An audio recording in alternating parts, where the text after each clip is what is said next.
And so settled science has a way of shifting, and I would note just a couple of months ago, the Biden administration's Assistant Secretary for Health, Rachel Levine,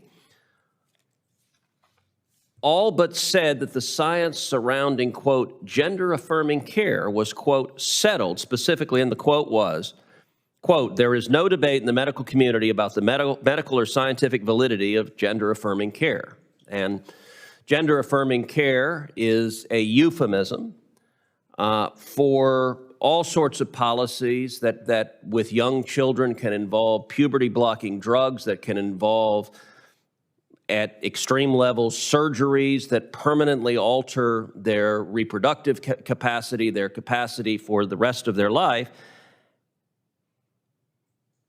Do you think it's accurate that questions such as that are settled science and no one is even allowed to ask, what are the consequences of an 8-year-old child being given severe drugs that alter their physiology for the rest of their life?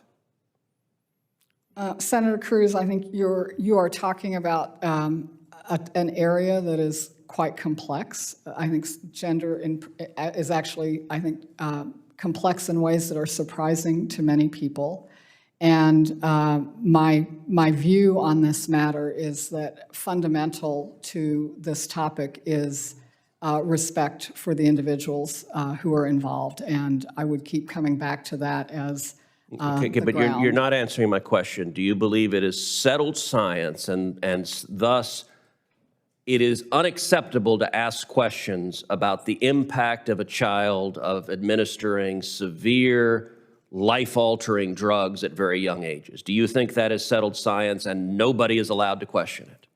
Senator, that's an area that's, again, very complex. It's not one that I have deep personal familiarity with. It's one that I would want to learn a lot more about. Okay, so you're refusing to answer that.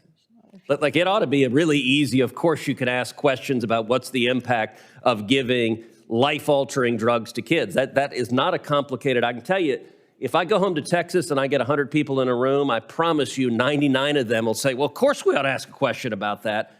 I find it amazing that you're nominated to be a cabinet-level position as the president's science advisor, and you're not even willing to acknowledge that asking questions about the long-term physical and emotional health to a child, asking those questions is okay.